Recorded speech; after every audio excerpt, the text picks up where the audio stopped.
السلام علیکم ویورز، آج کی سٹوری سنانے سے پہلے میں اس چینل کا تھوڑا تعارف پیش کر دوں کہ کس لیے لانچ کیا گیا۔ اس میں ہم کوشش کریں گے کہ مختلف قسم کے نہایت مفید اور اہم مواد شامل کریں۔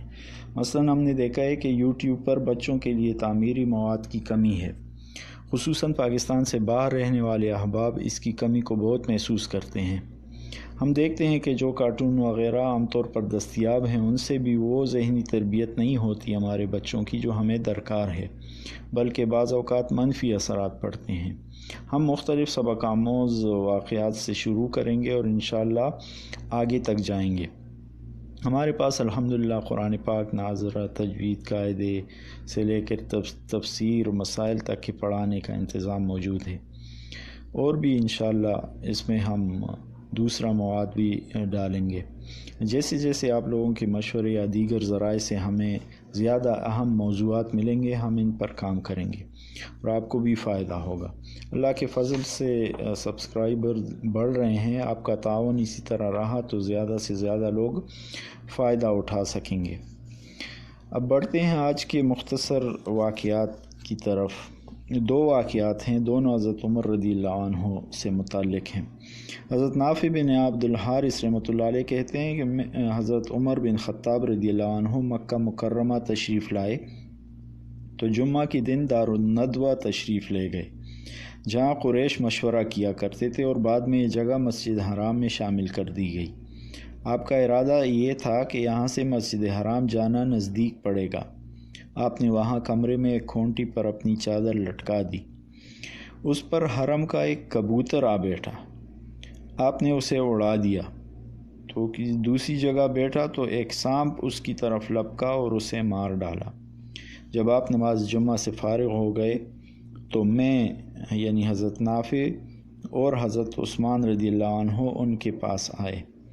آپ نے کہا، حضرت عمر رضی اللہ عنہ نے فرمایا، آج مجھ سے ایک کام ہو گیا ہے، تم دونوں اس کام کے بارے میں میرے متعلق فیصلہ کرو۔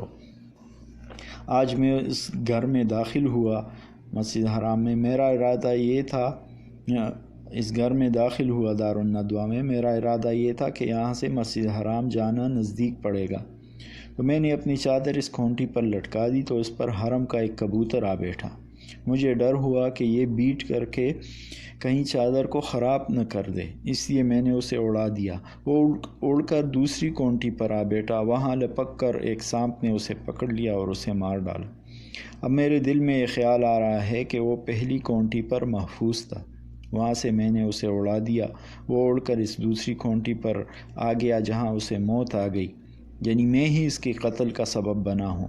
یہ سن کر میں نے حضرت عثمان رضی اللہ عنہ سے کہا کہ آپ کا کیا خیال ہے؟ اگر آپ امیر المومنین پر 2 دانت والی سفید بکری دینے کا فیصلہ کر دیں۔ انہوں نے کہا، میری بھی یہی رائے ہے۔ چنانچہ حضرت عمر رضی اللہ عنہ نے اس طرح کی بکری دینے کا حکم دیا، یعنی ایک کبوتر کے بدلے یعنی ایک بکری انہوں نے دی۔ یہ انصاف کا عالم تھا۔ دوسرا واقعہ حضرت ابن عمر رضی اللہ عنہ فرماتے ہیں، یعنی حضرت عمر رضی اللہ عنہ کے بیٹے، کہ میں گھر میں اپنے دسترخوان پر کھانا کھا رہا تھا کہ اتنے میں حضرت عمر رضی اللہ عنہ تشریف لائے۔ میں نے ان کے لیے صدر مجلس میں جگہ خالی کر دی، وہ وہاں بیٹھ گئے۔ پھر انہوں نے بسم اللہ پڑھ کر اپنا ہاتھ بڑھایا اور ایک لقمہ لیا اور پھر دوسرا لیا۔ پھر فرمایا، مجھے اس سالن میں چکنائی محسوس ہو رہی ہے جو کہ گوشت کی اپنی نہیں ہے بلکہ الگ سے ڈالی گئی ہے۔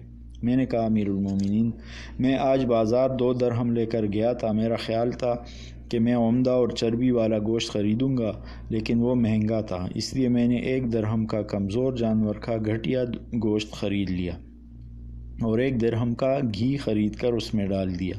میں نے اپنا خرچہ نہیں بڑھایا۔ میں نے سوچا اس طرح میرے بیوی بچوں میں سے ہر ایک کو 1 ہڈی تو مل جائے گی۔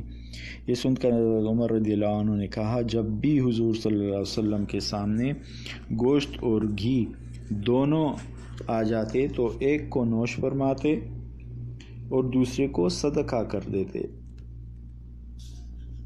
دونوں کو نوش نہ فرماتے، اس لیے میں بھی یہ سالن نہیں کھا سکتا، اس میں گوشت بھی ہے اور گھی بھی۔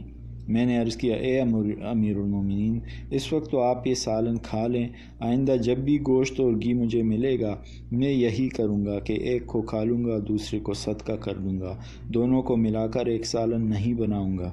حضرت عمر رضی اللہ عنہ نے کہا کہ میں اس سالن کو کھانے کے لیے بالکل تیار نہیں۔